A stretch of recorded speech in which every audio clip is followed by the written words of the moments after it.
अब हम आते हैं एक चरण और आगे। अब हम जम्बल्ड का मतलब लिटरल मीनिंग जम्बल्ड की क्या होती है। आपको ये जो कथन दिए गए हैं, अभी तक आपके कथन सब एक सीक्वेंस में प्रॉपर नीट एंड टाइडी रूप में आपको दिए गए थे। अब ये आपको नीट एंड टाइडी के रूप में नहीं दिए जा रहे हैं, बल्कि इन्हें कुछ पार्ट्स में बांट दिया गया है, कुछ हिस्सों में कर दिया गया है। आपको इन्हें कंबाइन करना है और फिर आपसे जो कंक्लूजन यानी कि निष्कर्ष पूछा जा रहा है उसका स्टेटस बताना है कि ये निष्कर्ष सही है, गलत है, ईदर और, या जो कुछ भी आपका जवाब बन रहा हो। ठीक है, ये रहा आपका स्टेटमेंट। मैं चाहूंगी कि आप पहले कुछ सेकंड के लिए वीडियो को पॉज कर लें और ये स्टेटमेंट और ये कंक्लूजन आप अपने आप सिंप्लीफाई करें। आई होप आपने कर लिया होगा। अब बारी है इस क्वेश्चन को सिंप्लीफाई करने की। ठीक है, अभी मैं आपसे स्टैंडर्ड वे में इसको सिंप्लीफाई करती हूँ। Standard way in the sense मैं अभी इस कॉन्सेप्ट से नहीं सिंप्लीफाई कर रही हूँ कि अगर मैं ऑनलाइन एग्जाम में बैठी हूँ, डील कर रही हूँ क्वेश्चन को एट रैंडम, तो मैं कैसे सॉल्व करूंगी। अभी हम बात कर रहे हैं कि इस क्वेश्चन को सिंप्लीफाई करेंगे कैसे, फिर हम बात करेंगे इस क्वेश्चन को जल्दी कैसे हल करेंगे। ठीक है, दोनों बातों में फर्क है। अब यहाँ पे ये हमें स्टेटमेंट दिया गया है। ठीक, अगर आप जरा सा गौर करिए तो आपको दिख रहा होगा कि इनको जितने पार्ट्स में बांटा गया है, इस जो डिस्ट्रीब्यूशन किया गया है, इन डिस्ट्रीब्यूशन में एलिमेंट्स कॉमन हैं। भाई ऑब्वियस सी बात है, अगर आप कुछ हिस्सों में बांट देंगे तो जब तक एलिमेंट कॉमन नहीं होंगे आप उन्हें एक लाइन में कनेक्ट नहीं कर पाएंगे। इसीलिए यहाँ पे एलिमेंट कॉमन दिए गए हैं। लेकिन कॉमन देने का भी सीक्वेंस देखिए, बहुत क्लोज बाई वाले कॉमन है। बी रिपीटेड टाइम्स आपको सेंटर में दिख रहा होगा, फिर सी रिपीटेड दिख रहा होगा, फिर डी रिपीटेड दिख रहा होगा, है ना। अब चलिए इनको हम सिंगल लाइन में ट्रांसफॉर्म करते हैं। अगर मैंने इनको सिंगल लाइन में ट्रांसफॉर्म किया तो हमारा बनके क्या चला आएगा statement, A is greater than B, greater or equal to C, smaller than D और smaller or equal to E। ये स्टेटमेंट कुछ इस तरीके से ट्रांसफॉर्म हो गया। स्टेटमेंट को तो हमने सिंगल लाइन में ट्रांसफॉर्म कर लिया। अब बात है कंक्लूजन की, निष्कर्ष से डील करने की। चलिए वो भी करते हैं। हमें सबसे पहला निष्कर्ष क्या कह रहा है, A बड़ा है और बराबर है C के। A is greater और equal to C। जरा ध्यान से देखिए आप, ये जो हमने ट्रांसफॉर्मेशन किया है इसमें A यहाँ पे मौजूद है, C यहाँ पे मौजूद है। A और C के बीच में आपको ये जो सिंबल दिख रहे हैं, क्या एक ही फॉर्मेट में है, एक ही सीक्वेंस में है, या ब्रेक हो गया है। डेफिनेटली आपके दिमाग में भी वही जवाब आ रहा होगा कि सीक्वेंस सेम नहीं है, ये कड़ी टूट गई है, ब्रेक कर गई है ना। अभी मैंने आपको स्टार्टिंग में भी बताया था, अगर कड़ी ब्रेक कर गई तो जो एक सिंबल लगातार है हम उसी के लिए कॉन्फिडेंट होंगे, दोनों के लिए कॉन्फिडेंट नहीं हो सकते। और यहाँ पे ये सीक्वेंस ब्रेक कर चुका है, तो ए और सी के बीच में लगातार चलने वाला सिंबल कौन सा मौजूद है, ग्रेटर का। फिर से देखिए, ग्रेटर देन डी और फिर ग्रेटर और इक्वल टू सी कह रहा है, लेकिन लगातार आपने कौन सा वर्ड बोला, ग्रेटर। तो हम ग्रेटर के लिए कॉन्फिडेंट हो सकते हैं लेकिन इक्वल के लिए कॉन्फिडेंट नहीं हो सकते। अगर हमसे ये कंक्लूजन, ये निष्कर्ष कह रहा है कि ए बड़ा और बराबर है सी के, ये जानकारी गलत है। क्यों? क्योंकि हम ग्रेटर के लिए कॉन्फिडेंट है, इक्वल के लिए कॉन्फिडेंट बिल्कुल नहीं है, इसलिए हमने फर्स्ट कंक्लूजन को रॉन्ग कर दिया। ठीक है, चलिए अब बढ़ते हैं दूसरे निष्कर्ष की तरफ। दूसरे निष्कर्ष में हमें दो एलिमेंट, दो तत्व कौन से दिए गए हैं, सी और ई हैं, है ना। अब जरा इन सी और ई का स्टेटस अपने कथन में देखते हैं। ये यहाँ पे सी मौजूद है और यहाँ पे ई मौजूद है। अब इनके बीच में भी वही स्टोरी हो रही है जो पहले निष्कर्ष में हुई थी। देखिए क्या, सी और ई के बीच में आपको दोनों साइन क्या लगातार मिल रहे हैं, बिल्कुल नहीं। आपको एक ही सिंबल लगातार मिल रहा है, कौन सा, स्मॉलर का। C is smaller than D and D is smaller or equal to E। अगर यहाँ पे कुछ इस तरीके का कथन होता तो हम कहते हैं हाँ ये निष्कर्ष सत्य है, लेकिन कथन ऐसा नहीं मौजूद है, कथन कुछ इस तरह से मौजूद है। तो हम एक ही साइन के लिए कॉन्फिडेंट हो पाएंगे, दोनों के लिए कॉन्फिडेंट नहीं हो सकते। इसीलिए यहाँ पे आपको निष्कर्ष में दोनों सिंबल दिए गए, तो क्या आप इस जवाब के पक्ष में हैं, बिल्कुल नहीं। आपका जवाब क्या आ जाएगा कि ये सेकंड वाला कंक्लूजन जो है, सेकंड वाला निष्कर्ष जो है, ये असत्य है, मतलब गलत है, हमने डिनाई कर दिया। इतनी बातें क्लियर है। अब मैं इन्हीं निष्कर्ष में मैं आपको कुछ नहीं करने वाली हूँ, मैं इसी कंक्लूजन में थोड़ा सा मॉडिफिकेशन कर रही हूँ और फिर आप सोचिए कि अब दिया हुआ निष्कर्ष सही है या गलत है। ठीक है, थोड़ा सा मॉडिफिकेशन, ज्यादा कुछ नहीं, बस ये इक्वल की संभावना यहाँ से हटा दी। ठीक है, क्वेश्चन मेरा वही सेम है, आपको बताना है इनमें से कौन सा निष्कर्ष सही है। ठीक है, अब ये पहला वाला क्या पूछ रहा है, A is greater to C, मतलब A बड़ा है C से। ये A मौजूद है, ये C मौजूद है। अभी थोड़ी देर पहले हमने क्या बोला था, ग्रेटर और इक्वल दोनों बातें सत्य नहीं है, बल्कि सिर्फ एक सत्य है। सत्य कौन सा है, ग्रेटर, क्योंकि ग्रेटर का साइन कॉन्टिन्यूअस, लगातार चल रहा है, इसलिए ग्रेटर। और यहाँ पे हमसे कंक्लूजन में भी सिर्फ ग्रेटर पूछा गया, डेफिनेटली तो ये दिया हुआ निष्कर्ष क्या हो गया, सही हो गया। करेक्ट। सेकेंड वन क्या कह रहा है, C is smaller to E, ये रहा C और ये आपका E मौजूद है। अब C और E के बीच में लगातार जो साइन चल रहा है वो कौन सा चल रहा है, स्मॉलर का चल रहा है, इसलिए ये निष्कर्ष भी आपका क्या है, सही है। चलिए, ये तो थे सिर्फ दो निष्कर्ष, कुछ कंक्लूजन्स, कुछ निष्कर्ष और बढ़ाते हैं इसी स्टेटमेंट में। अगर मैंने आपसे एक और कंक्लूजन पूछ लिया, A इज ग्रेटर और इक्वल टू E, क्या जवाब होगा आपका, A इज ग्रेटर और इक्वल टू E। कुछ भी सोचने से पहले, हाँ ना, सही गलत, कुछ भी डिसाइड करने से पहले A और E की पोजीशन देखिए आपके स्टेटमेंट में कहाँ मौजूद है, ये A है और ये E है। अब जरा ये बताइए, A और E के बीच का क्या कुछ रिलेशन आप समझ पा रहे हैं? जवाब क्या आएगा आपके भी दिमाग में, नहीं। क्यों नहीं हमें A और E के बीच का रिलेशन समझ में आ रहा है, क्योंकि इन दोनों एलिमेंट के बीच में जो साइन दिए गए हैं वो कैसे हैं, अपोजिट हैं। अपोजिट आपको याद होगा, मैंने बताया जब ये दोनों सिंबल्स एक साथ मौजूद हो जाएंगे तो साइन कैसे हो जाते हैं, अपोजिट। और यहाँ पे ये अपोजिट साइन चल रहा है, तो जब A और E के बीच का साइन अपोजिट है और आपने हमसे पूछा है कि बड़ा है और बराबर है E के, तो हम इसको क्या करेंगे, डिनाई कर देंगे, मतलब ये दिया हुआ निष्कर्ष गलत है। एक और मैं निष्कर्ष जोड़ रही हूं, अब आप बताइएगा कि आपका जवाब क्या आ रहा है। अब जवाब क्या आ रहा है, क्या अब आप सोच रहे हैं अभी भी तीसरा और चौथा गलत है, या तीसरे और चौथे के बीच में ईदर और लगाना चाह रहे हैं, क्या आंसर आपके मन में आ रहा है? कुछ सोच रहे होंगे कि दोनों गलत है, कुछ सोच रहे होंगे कि ईदर और है। चलिए समझते हैं आखिर जवाब है क्या।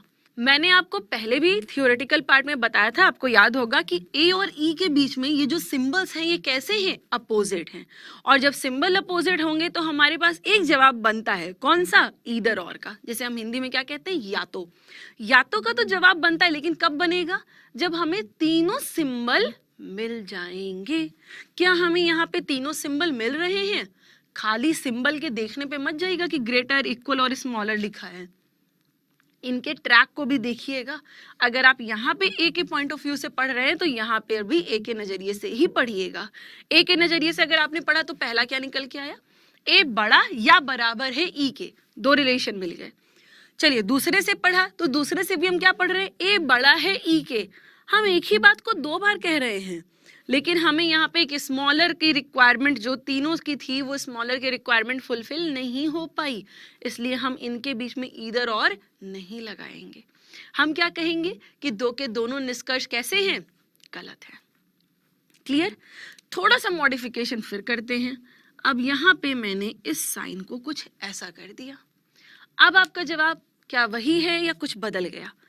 अभी भी क्या आप यही बोलेंगे कि दोनों निष्कर्ष गलत है, या अब आप इनके बीच में या तो लगाना चाहेंगे? चलिए देखते हैं। तीसरा, फिर हम इसको एक बार पढ़ते हैं। तीसरा क्या पढ़ेंगे हम, ए बड़ा या बराबर है ई से, और इसको क्या पढ़ेंगे, ए छोटा है ई से। अब हमने तीनों बातें बोल दी, बड़ा, बराबर और छोटा। और जब तीनों बातें बोल दी और इन दोनों के बीच में कोई भी रिलेशन क्लियर नहीं है, तो हम इनके बीच में क्या अप्लाई करेंगे, ईदर और। इसलिए इसका जवाब हो जाएगा या तो तीसरा या चौथा निष्कर्ष सत्य है। ईदर थर्ड और fourth conclusion is true. Clear है? इतनी बातें समझ में आई? अब फिर बारी है थोड़ा सा अगले लेवल पे चलने की। ठीक है, अभी हमने जो स्टेटमेंट को रखा था बहुत इजीली कनेक्ट हम कर ले गए थे, क्योंकि ये जो रिपीटेड एलिमेंट्स थे बड़े क्लोज बाई थे। क्या जरूरी है कि रिपीटेड एलिमेंट्स हर बार इतने ही नजदीक रहें? शायद नहीं। चलिए देखते हैं अगले सवाल में क्या होता है। चलिए, जैसा कि अभी मैंने आपसे थोड़ी देर पहले बोला था कि अभी तक हमें स्टेटमेंट बड़े कंफर्ट जोन में मिल रहे थे, शायद अब स्टेटमेंट उतने कंफर्ट जोन में नहीं है। ऐसा मैं क्यों कह रही हूँ, खाली मेरे कहने पे मत जाइए, आप खुद एक बार ऑब्जर्व कर लीजिए, क्या वाकई में ऐसा है या सिर्फ ये हमारे दिमाग का भ्रम है। समझते हैं, A is greater to B, ठीक है, लेकिन अब ट्रेजेडी यहाँ पे क्या हो गई कि B के बाद अगला जो हमको कनेक्टिंग लिंक मिल गया वो किसका मिल गया, C का मिल गया। हालांकि जो पिछले सवाल में था वो बड़ा प्रॉपर वे में अरेंज था, A B then B C then C D, मतलब हम बड़े इजीली कनेक्ट कर ले गए थे, बट इसमें थोड़ा एट रैंडम चीजों को बिखेर के रख दिया गया है। ऑब्वियसली IBPS का टारगेट भी यही है कि आपका समय खर्च हो, ठीक है। C से D कनेक्टेड है, फिर P से A कनेक्टेड है, फिर R से T कनेक्टेड है, फिर D से T कनेक्टेड है, फिर V से R है, और एट लास्ट में क्या है, P से C कनेक्टेड है। अब इस पे बेस्ड आपको ये निष्कर्ष यानी कि कंक्लूजन दिए गए हैं। चलिए, सबसे पहला काम, पहले वाले एग्जाम्पल में अगर आप चाहते, फिर भी अगर हम कोशिश करते तो शायद बिना पेन पेपर के हम आंसर इजीली कर सकते थे एक ऑब्जर्वेशन के जरिए। हमें वहां पे स्टेटमेंट को दोबारा लिखने की जरूरत नहीं थी, लेकिन क्या इसमें ऐसा आप कर पाएंगे? बिल्कुल नहीं। और प्लीज मेरा सजेशन है, कोशिश भी मत करिएगा, क्योंकि IBPS में निगेटिव मार्किंग भी होती है, तो हम चांस बिल्कुल नहीं ले सकते हैं। यहाँ पे हम ओवर कॉन्फिडेंस में कोई स्टेप नहीं लेंगे। इस क्वेश्चन को अगर मैं आपसे यहाँ पे C और A के बीच का रिलेशन पूछूं, आई एम नॉट आस्किंग, मैं आपसे कुछ भी नहीं पूछ रही हूँ स्मॉलर है, ग्रेटर है, इक्वल है, मैं बस ये पूछ रही हूँ कि आप क्या सिर्फ इस स्टेटमेंट को देख के C और A के बीच का या A और T के बीच का रिलेशन बता सकते हैं? फिलहाल में नहीं। मतलब इस स्टेटमेंट को हमें अपने कंफर्ट जोन में ट्रांसफॉर्म करना पड़ेगा।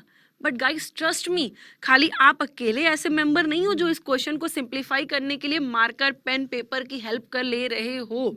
100% कैंडिडेट्स ऐसे ही सिंप्लीफाई करेंगे, बस फर्क इतना हो जाएगा, शायद कोई जल्दी कर लेगा, किसी को थोड़ा समय लग जाएगा, लेकिन हाँ, पेपर पेन की जरूरत सबको पड़ने वाली है। चलिए फिर इसको सिंप्लीफाई करते हैं। अब सिंप्लीफाई करने में क्या करना होगा, आपको थोड़ी सी अपनी ऑब्जर्वेशन स्किल अच्छी रखनी पड़ेगी। आपको स्मार्ट वे में ऑब्जर्वेशन करना होगा। कैसे, देखते हैं। जैसे सबसे पहला एलिमेंट, मैं बार बार इसमें स्ट्रगल नहीं करूंगी शब्दों को खोजने के लिए। सबसे पहला जो मिल गया, first come and first serve, जो सबसे पहला मिल गया उसी से हम शुरुआत कर देंगे। सबसे पहला क्या दिया है, A is greater to B, हमने लिख दिया। अब क्या हमें B से कनेक्टेड कुछ दिख रहा है? बिल्कुल नहीं दिख रहा, हमने छोड़ दिया। फिर क्या हमें A से कनेक्टेड कुछ एलिमेंट मिल रहा है? तो जब हमने नजर दौड़ाई, यस श्योर A से कनेक्टेड एलिमेंट मिल रहा है, A से कनेक्टेड, लेकिन इन ये जो रिप्रेजेंटेशन है इनको एज इट इज प्लेस मत कर दीजिएगा, क्योंकि अगर रिवर्स फॉर्म में हो जाएंगे तो सिंबल भी आपके चेंज हो जाएंगे, ठीक है। तो आपको इन चीजों का ध्यान देना पड़ेगा। अब यहाँ के A के नजरिए से क्या है, A इज स्मॉलर और इक्वल टू P, तो यहाँ पर भी हम यही लिखेंगे, स्मॉलर और इक्वल टू P। लास्ट में क्या मौजूद है अब, P। अब जरा P से कनेक्टेड कोई एलिमेंट खोजिए, ये एकदम लास्ट में मौजूद है, P इज स्मॉलर और इक्वल टू C, ठीक है, हमने यहाँ पे लिख दिया। अब हमें लास्ट में एलिमेंट कौन सा मिल रहा है, C मिल रहा है। C से कनेक्टेड कोई स्टोरी है आपके पास, यस श्योर, C से कनेक्टेड ये स्टोरी है कि C is smaller then D, बिल्कुल हमने इसको भी यहाँ पे लिख दिया। लास्ट का एलिमेंट अब हमारे पास क्या है, D से कनेक्टेड स्टोरी ये यहाँ मौजूद है कि D is smaller to T, हमने इसको भी यहाँ पे नोट डाउन कर दिया। अब हमारे पास लास्ट में एलिमेंट क्या मौजूद है, T से कनेक्टेड स्टोरी क्या और कुछ है? डेफिनेटली हमारे पास एक स्टोरी और है कि T इज ग्रेटर और इक्वल टू R, हमने उसे यहाँ पे लिख दिया, ग्रेटर और equal to R। Last element R है, R से जुड़ी क्या कोई स्टोरी है? यस, R से जुड़ी भी स्टोरी है कि R इज स्मॉलर और इक्वल टू V, हमने उसे भी प्लेस कर दिया। अब लास्ट में V है, क्या अब आपके पास और कुछ बच रहा है? नहीं, हमने सारे एलिमेंट्स को एक सीक्वेंस में प्लेस कर दिया। अब इसमें हमसे दो क्या 20 निष्कर्ष भी कोई पूछ ले तो हम विद इन अ सेकेंड्स उसका आंसर कर ले जाएंगे। मतलब सिर्फ कुछ सेकंड हमारे खर्च होंगे इनको एक लाइन में ट्रांसफॉर्म करने में। उसके बाद कितने भी हमसे निष्कर्ष पूछ लिए जाए हम इजीली हैंडल कर सकते हैं। चलिए देखते हैं, जैसे पहला निष्कर्ष क्या कह रहा है, C इज ग्रेटर और इक्वल टू A, ये C की प्लेसमेंट है और ये A की प्लेसमेंट है। ग्रेटर इक्वल डेफिनेटली ये दोनों साइन C से A तक में कॉन्टिन्यूसली चल रहे हैं, लगातार चल रहे हैं। जब स्टेटमेंट में सिंबल लगातार चल रहे हैं और निष्कर्ष भी वही दे रहा है तो हम इसके पक्ष में होंगे कि नहीं होंगे? डेफिनेटली हम इसके फेवर में होंगे, इसलिए यहाँ पे ये दिया हुआ निष्कर्ष क्या हो गया, सही हो गया। अच्छा अगला देखते हैं, आर और पी के बीच का रिलेशन पूछ रहा है। पहले तो सिंबल को देखने से पहले जरा यहाँ पे ऑब्जर्व करिए, आर यहाँ मौजूद है, पी यहाँ पे मौजूद है। अब एक चीज ट्रेजेडी हो गई। ट्रेजेडी क्या हुई कि आर और पी के बीच में जो साइन है वो कैसे है, करेक्ट, अपोजिट साइन है। तो जब आर और पी के बीच में साइन अपोजिट है तो हमें यहाँ कुछ भी प्लेस कर दे हम डिनाई ही करेंगे, क्योंकि सिर्फ एक ही जवाब बन सकता है, कौन सा, या तो का। तो फिलहाल तो ये निष्कर्ष गलत है। चलिए आगे देखते हैं, क्या कहीं फिर से आर और पी तो नहीं दे दिया गया है। ओके, आगे चल के हमने देखा तो आर और पी तीसरे निष्कर्ष में भी मौजूद है। अच्छा तीसरे में भी मौजूद है, लेकिन एक चीज तो हमने पहले ही समझ ली कि आर और पी के बीच का रिलेशन क्लियर नहीं है। क्या हमें तीनों साइन मिल रहे हैं, आर इज स्मॉलर और इक्वल टू पी और यहाँ से ग्रेटर कह रहा है, तो डेफिनेटली हमें तीनों चीजें मिल रही हैं। तो इनके बीच में हम क्या लगा देंगे, ईदर और, या जिसे हम क्या कहते हैं, या तो हमारा जवाब क्या हो जाएगा, यहाँ पे केवल पहला निष्कर्ष सत्य है और या तो दूसरा या तीसरा निष्कर्ष सत्य है। हमारा जवाब ये बन के आएगा यहाँ पे। आई होप आपको ये इतनी चीजें समझ में आ गई हैं। अभी भी मैं यही कहूंगी कि अभी भी हम इनइक्वालिटी के कंफर्ट जोन में ही थे, अभी भी हम बुरे जोन में एंटर नहीं किए हैं, अभी भी चीजों में हमें ज्यादा स्ट्रगल नहीं करना पड़ रहा है। ठीक है, मेरे ख्याल से आपको इतनी चीजें समझ में आ गई हैं, क्लियर है। देखिए अभी मैं भी हम लोग सिर्फ थियोरेटिकल पार्ट पढ़ रहे हैं। इस थियोरेटिकल के बाद हम असमानता की एक एक्सरसाइज भी सिंप्लीफाई करेंगे, पूरी एक्सरसाइज जिसमें हम मल्टीपल तरीकों के क्वेश्चन से डील करेंगे, लेकिन उससे पहले थियोरेटिकल पार्ट को समझना बहुत ज़रूरी है। तो चलिए आगे बढ़ते हैं और फिर सवालों का स्तर को थोड़ा और बढ़ाते हैं। चलिए फिर बढ़ते हैं अपने अगले पार्ट की तरफ, जिसका नाम है कोडेड इनइक्वालिटी। अब यहाँ पे आपको सिंबल्स स्ट्रेट अवे ना दिए जा करके थोड़ा सा घुमा फिरा के दिए जाएंगे। घुमा फिरा के कैसे दिए जाएंगे, जैसे अभी तक हम कैसे सॉल्व कर रहे थे, A is greater to B, greater और equal to C, smaller than D, कुछ इस ट्रैक पे था। अब ऐसे ना हो करके कुछ P minus Q divided by R एक रिप्रेजेंटेशन के रूप में दिए गए हैं। अब यहाँ पे ये माइनस, डिवाइड, प्लस और इंटू का मतलब क्या है, ऐसे तो हम देख के नहीं बता सकते कि इनका मतलब क्या है। इसके लिए यहाँ पे आपको एक रिप्रेजेंटेशन, आप देख सकते हैं ऊपर आपको एक रिप्रेजेंटेशन दिया गया है, क्योंकि हर एक सिंबल को एक कोड कर दिया गया है। यहाँ पे नीदर, ग्रेटर, नॉर इक्वल को किस में कोड किया गया है, प्लस में। आपको इसे डिकोड करना होगा और फिर इनको सिंप्लीफाई करना होगा। ठीक है, चलिए देखते हैं। अब यहाँ पे हमसे पहली चीज, सबसे पहला रिप्रेजेंटेशन क्या कह रहा है, a plus b means a is neither greater nor equal to b। a plus b का मतलब है a ना तो बड़ा है ना तो बराबर है। हमारे पास तीन फंडामेंटल सिंबल है, स्मॉलर, ग्रेटर, इक्वल, और ये क्या कह रहा है, ना तो ग्रेटर है और ना ही इक्वल है, तो बची सिर्फ एक चीज, कौन सी, स्मॉलर। तो यहाँ पे प्लस का मतलब क्या निकल के आ गया, स्मॉलर वन। प्लस का मतलब क्या आ गया, छोटा है। चलिए a माइनस बी का मतलब तीन चीजें, फिर वही स्मॉलर, ग्रेटर, इक्वल, और ये क्या कह रहा है कि a is neither smaller nor equal to b। a b से ना तो छोटा है और ना ही बराबर है, तो बचा क्या, सिर्फ एक सिंबल जिसका मतलब है ग्रेटर। ठीक है, third one, a is not greater to b। तीन चीजें हैं, smaller, greater, equal. a is not greater to b, बड़ा नहीं है, तो बची कितनी चीजें, दो, कौन कौन सी, या तो स्मॉलर या फिर इक्वल। फिर से समझिए, a is not greater to b, सिर्फ एक चीज को मना कर रहा है, किसको, ग्रेटर को, तो बची दो चीजें ना, एक कौन सी हो गई, स्मॉलर, और एक हो गई इक्वल। क्लियर। अच्छा चौथा पॉइंट हमसे क्या कह रहा है, a डिवाइडेड बाई b का मतलब है a is not smaller to b, मतलब a b से स्मॉलर नहीं है।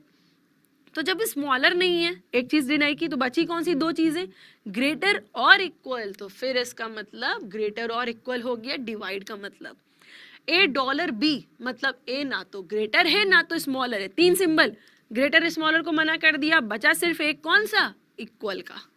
तो डॉलर का मतलब क्या निकल आया, बराबर। हमने सारे सिंबल्स को डिकोड कर दिया। ठीक है, अब बारी है इन स्टेटमेंट को सिंप्लीफाई करने की। चलिए फिर करते हैं इन्हें सिंप्लीफाई, बट सिंप्लीफाई करने से पहले आप समझ लीजिए एग्जामिनेशन में इनका ट्रैक होता कैसे है। आपको दिए जाएंगे question number 1 to 5, question number 1 से 5 तक सेम रिप्रेजेंटेशन रहेगा। ज़रूरी नहीं है हर बार एग्जामिनेशन में 5 ही रहे, कई बार 3 भी हो सकता है, कई बार 2 भी हो सकता है, लेकिन प्रीवियस पैटर्न को देखते हुए मोस्ट ऑफ द टाइम ये 5 ही रहता है। ठीक है, आपको 5 ऐसे दे दिए जाएंगे क्वेश्चन नंबर 1 to 5, 1 से लेके 5 तक के लिए सेम रिप्रेजेंटेशन है, ये पूरा रिप्रेजेंटेशन कॉमन रहेगा। क्वेश्चन 1 का स्टेटमेंट ये है, कंक्लूजन ये है। क्वेश्चन 2 का स्टेटमेंट कुछ और हो जाएगा, फिर उसका कंक्लूजन रहेगा। क्वेश्चन 3 का स्टेटमेंट कुछ और, फिर उसका कंक्लूजन। ऐसे करते करते आपको 5 स्टेटमेंट और उनके कंक्लूजन दिए जाएंगे। ये ट्रैक होता है। ठीक है, अब सिंप्लीफाई करते हैं इस दिए हुए क्वेश्चन को। तो यहाँ पे ये क्या कह रहा है, P माइनस क्यू। माइनस का मतलब अभी हम लोगों ने डिकोड करके रखा है, माइनस का मतलब क्या है, ग्रेटर। तो P is greater than Q, हमने लिख लिया। डिवाइडेड बाई R, डिवाइड का मतलब ग्रेटर और इक्वल टू R हो गया। चलिए आगे बढ़ते हैं। R प्लस S, प्लस का मतलब स्मॉलर, चलिए हमने यहाँ पे रख दिया स्मॉलर देन S। आगे बढ़ते हैं। इंटू T, इंटू का मतलब उस रिप्रेजेंटेशन में से आप देख सकते हैं इंटू का मतलब स्मॉलर और इक्वल, तो ये हमने यहाँ पे T लिख दिया।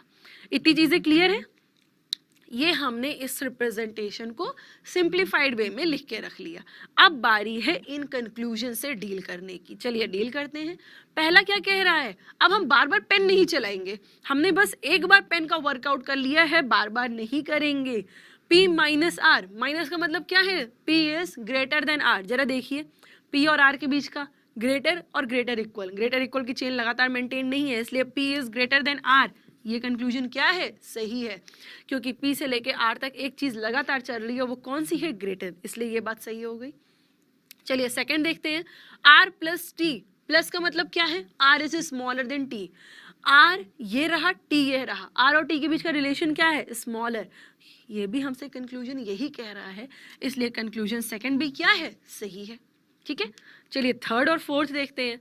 Q divided by S, divided का मतलब ग्रेटर और इक्वल टू। बट अब देखिए यहाँ पे जैसे ही हमने देखा तो हमें क्या पता चला, Q और S के बीच में कोई रिलेशन ही नहीं है। Q और S के बीच में कोई रिलेशन मौजूद ही नहीं है। क्यों, क्योंकि इनके बीच का साइन कैसा है, अपोजिट है। तो जब Q और S के बीच का साइन अपोजिट है तो मतलब हम किसी भी एक रिलेशन के लिए कॉन्फिडेंट नहीं हो सकते।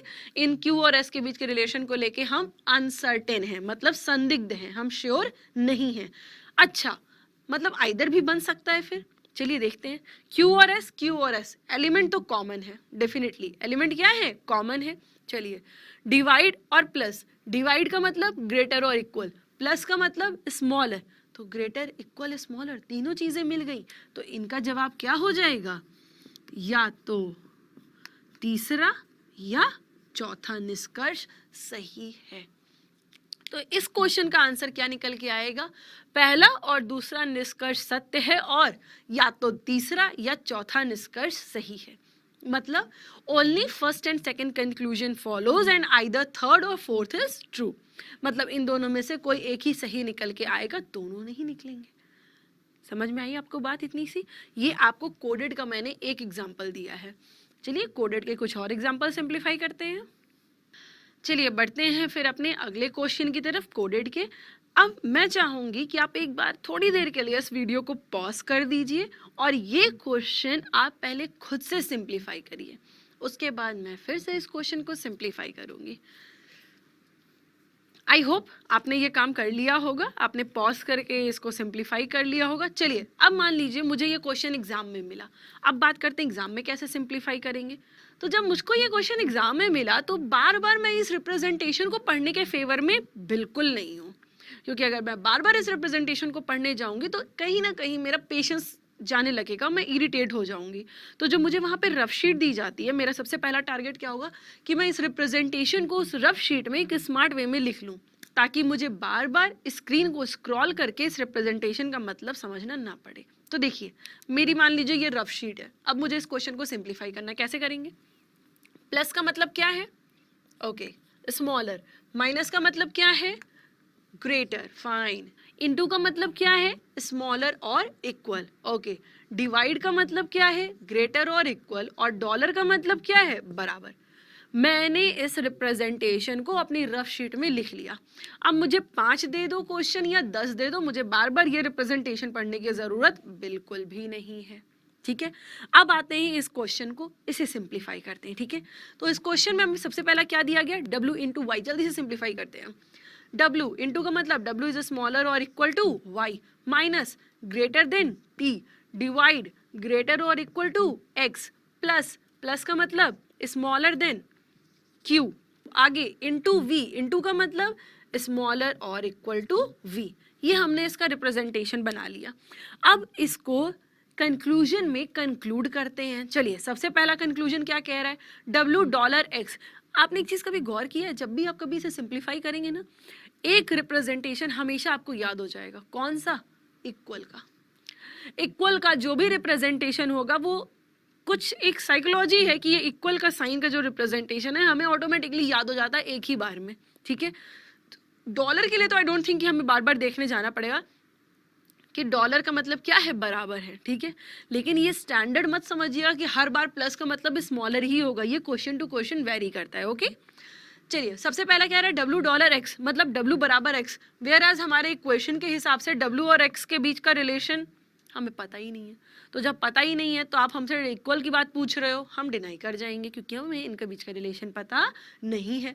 y माइनस एक्स, y और x के बीच का रिलेशन क्या है, y is greater than x, और माइनस का मतलब क्या है, ग्रेटर। इसका मतलब ये कंक्लूजन सही है।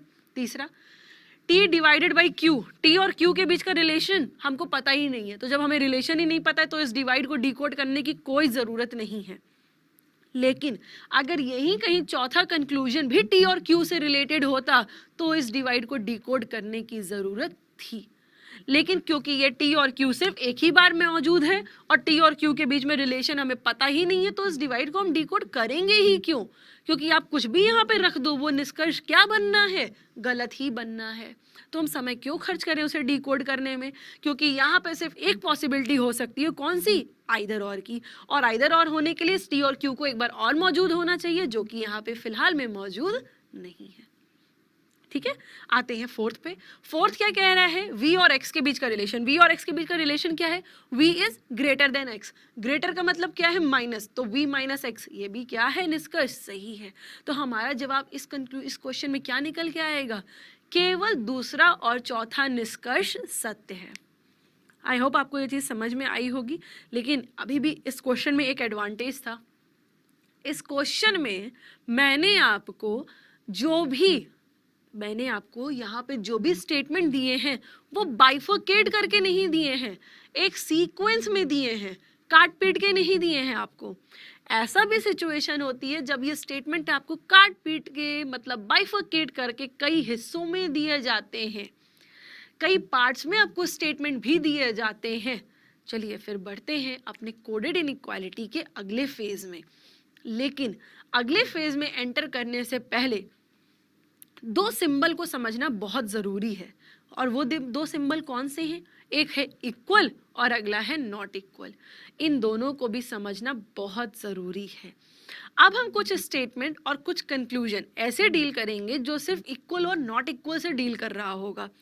अभी तक हमने जब भी सिंप्लीफाई किया तो ये इक्वल का साइन कंक्लूजन में मौजूद था, ये नॉट इक्वल का साइन कंक्लूजन में मौजूद था, लेकिन स्टेटमेंट में मतलब कथन में नहीं था। अब एक बार ऐसा कथन और ऐसी परिस्थितियां लेके चलते हैं जिसमें ये इक्वल और नॉट इक्वल कथन में मौजूद होंगे। ठीक है, बढ़ते हैं फिर इक्वल और नॉट इक्वल की तरफ। उसके बाद हम इस कोडेड की अगली स्टेज में जाएंगे जब हमको स्टेटमेंट्स को कई पार्ट में दिया जाएगा। चलिए बढ़ते हैं। ओके फ्रेंड्स, तो अब बात करते हैं अपने दो फेवरेट सिंबल, जो कि कौन से हैं, एक इक्वल और अगला है नॉट इक्वल। इक्वल और नॉट इक्वल के बारे में अभी मैंने आपको यहाँ पे स्टेटमेंट में इक्वल का साइन दिया है। देखिए सबसे बेस्ट वे क्या हो सकता है, ये इक्वल का ही एक ऐसा साइन है जो आपको थोड़ा ट्रबल करेगा इनइक्वालिटी में। इसके लिए सबसे बेस्ट रेमेडी यही है कि जब भी आपको स्टेटमेंट में इक्वल का साइन मिले आप उसको एलिमिनेट कर दीजिए, गायब कर दीजिए। मतलब हमारे लिए ये सिंबल एग्जिस्ट ही नहीं करता है, एग्जिस्ट नहीं करता। इसकी जगह पे हमने ऑब्लिक का साइन इमेजिन कर लिया। ऑब्लिक का मतलब चाहे सी लिख लो चाहे डी लिख लो, दोनों बातों में कोई भी अंतर नहीं है। जब भी कभी आपको इक्वल का साइन मिले उसको एलिमिनेट कर दीजिए, इमेजिन कर लीजिए कि वहाँ पे इक्वल ना हो करके क्या मौजूद है, ऑब्लिक, या जैसे आप स्लैश के नाम से भी जानते हैं, स्लैश मौजूद है। मतलब सी और डी के वैल्यू में कोई भी अंतर नहीं। आफ्टर ऑल इक्वल का भी मतलब यही होता है कि दोनों की वैल्यू में कोई भी डिफरेंसेस नहीं है, मतलब दोनों एक दूसरे से बराबर है। ठीक है, अब अगर मैं आपसे पूछूं ए इज ग्रेटर देन डी, मैंने आपसे क्या पूछा, ए इज ग्रेटर देन डी, तो देखिए ग्रेटर इक्वल ग्रेटर, डबल का सीक्वेंस लगातार मेंटेन नहीं है, ब्रेक हो गया और लगातार सिंबल चल कौन सा रहा है, ग्रेटर का। ठीक है, तो ए इज ग्रेटर देन डी, अब हमने सी को हाइड कर दिया, हमसे डी के रेस्पेक्ट में पूछा जा रहा है इसलिए हमने सी को हाइड कर दिया। अब देखिए ए इज ग्रेटर देन डी, ये कंक्लूजन यहाँ पे क्या है, सही है। इसीलिए मैंने आपसे कहा जब भी आपको इक्वल मिलेगा उसको गायब कर दीजिए, इमेजिन करिए कि इक्वल ना हो करके वहां पे स्लैश है, और जिसके भी रेस्पेक्ट से पूछा जा रहा है उसी को कंसिडर करिए, अगले को हाइड कर दीजिए। हालांकि बार बार ऐसा करने की जरूरत नहीं आएगी, जब आप फ्लो में आ जाएंगे, प्रैक्टिस में आ जाएंगे तो आप इजीली कंक्लूड कर लेंगे। ठीक है, यहाँ पे ये कंक्लूजन क्या है, सही है। अच्छा अगला देखते हैं, अगर पूछा जाए सी इज स्मॉलर देन एफ, अब हमसे सी और एफ के बीच का पूछा जा रहा है, हमने डी को हाइड कर दिया। C is smaller then E और E इज स्मॉलर और इक्वल टू F, तो C is smaller then F, ये क्या हो गया, अगेन ये निष्कर्ष भी सही है। तो सबसे बेस्ट वे है इक्वल को डील करने का, क्या वे है कि हमने इक्वल को समझ लिया कि वो वहां पे मौजूद ही नहीं है, और हमने वहां पे कौन सा आइकन लगा लिया, स्लैश का। क्लियर, अब बात करते हैं नॉट इक्वल की। चलिए देखते हैं जरा पिछले क्वेश्चन में और इस क्वेश्चन में ज्यादा फर्क आया है क्या, ज्यादा फर्क नहीं है, थोड़ा सा फर्क आया है कि यहाँ पे हमने एक नॉट इक्वल का साइन लगा दिया जी और एच के बीच में। अच्छा, अब अगर मुझे इस जी से पहले किसी भी टर्म का एच से कुछ भी रिलेशन पूछ लो, हमारा एक ही जवाब होगा, हमें नहीं पता है ना। देखते हैं कैसे, अगर मुझसे पूछा गया कि D is greater than H, हमें नहीं जानते, हमें इसके बारे में कोई आइडिया नहीं है।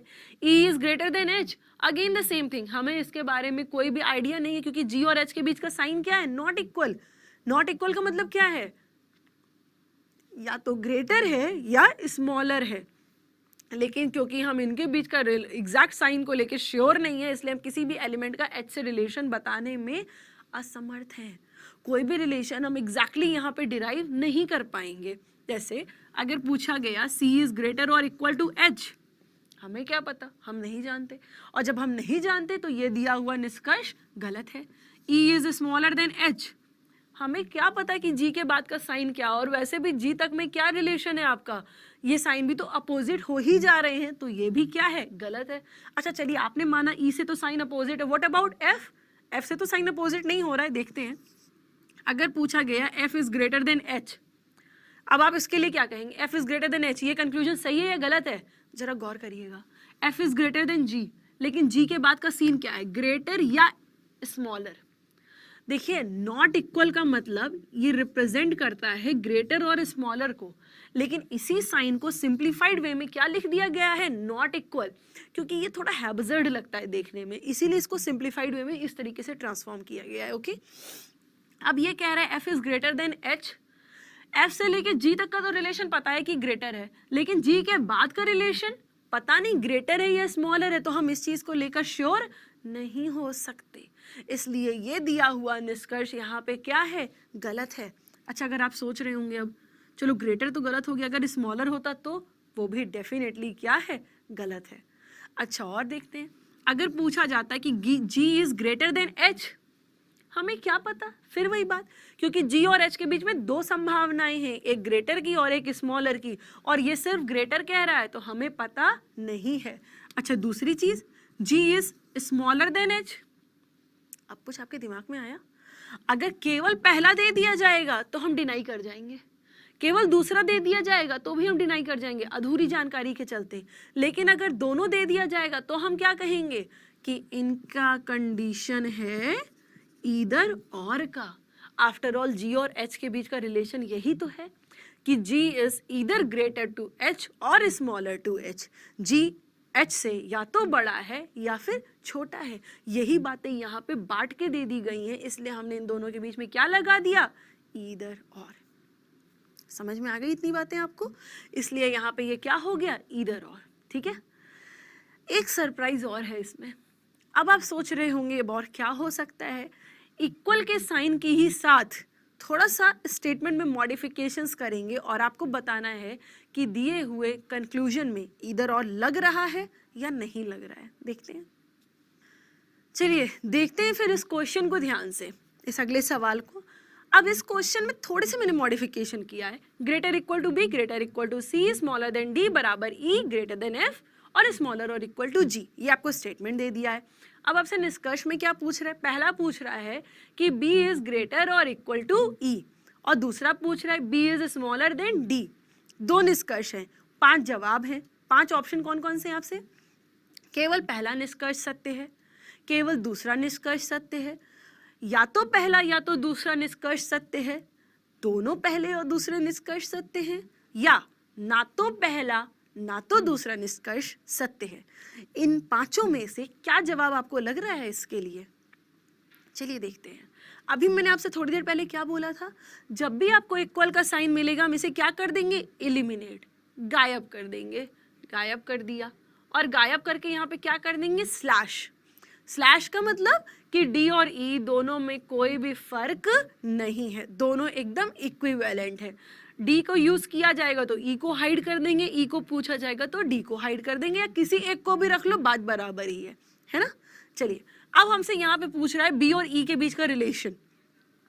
इन्होंने तो साइन दिया है ग्रेटर और इक्वल का, लेकिन उस पे आने से पहले जरा ये बताइए बी और ई के बीच का रिलेशन है क्या, बी और ई के बीच का रिलेशन क्या हमें पता है। Again the same thing, B और ई के बीच का रिलेशन हमको पता ही नहीं है। अच्छा फिर बी और डी का पूछा जा रहा है, क्या यहाँ पे आइदर और होगा, डेफिनेटली। अब आप लोग सोच रहे होंगे एलिमेंट तो सेम नहीं है, my dear friends element same है, इसीलिए मैंने आपको कहा था ये इक्वल का साइन बहुत ट्रबल करता है, इसको हटा के स्लैश लगा लीजिए, ई ऑब्लिक डी, ई लिखो चाहे डी लिखो, दोनों बातों में कोई भी फर्क नहीं है। और ये कह रहा है बी इज ग्रेटर और इक्वल टू ई, अच्छा डी एक ही चीज है, और ये कह रहा है B is smaller than D, B और ई या बी और डी के बीच का रिलेशन हमें क्लियर नहीं है, और ग्रेटर इक्वल स्मॉलर तीनों बातें मिल रही हैं, इसलिए यहाँ पर भी हमने इनके बीच में क्या लगा दिया, ईदर और। समझ में आई पूरी बात, ये क्वेश्चन भी IBPS में पूछा जा चुका है। इस आप कंफ्यूज ना हो अगर फिर से ऐसा कोई सवाल आए, इसीलिए मैं आपको क्लैरिफाई कर दे रही हूँ हमेशा, क्योंकि किताबों में ना किताबी भाषा में लिख के दे दिया जाता है कि इधर और होने के लिए element should be same, element को सेम होना चाहिए। किसी भी बात पे एकदम स्टिक मत करिएगा कि एलिमेंट सेम होना ज़रूरी ही है। देखिए एलिमेंट सेम है लेकिन बस रीजनिंग है, यहाँ बातों को ऐसे ही उलझा दिया जाता है जैसे यहाँ पे उलझा दिया गया। डी और ई दोनों की वैल्यू बराबर ही है, और चाहे डी लिख दो चाहे ई लिख दो, इनमें कोई भी अंतर नहीं है, किसी के भी पर्सपेक्टिव से आप इनको कंक्लूड कर सकते हैं। आई होप आपको इतनी बातें समझ में आई होंगी। तो फिर चलते हैं कोडेड इनइक्वालिटी की तरफ, क्योंकि अब हमने इक्वल और नॉट इक्वल को समझ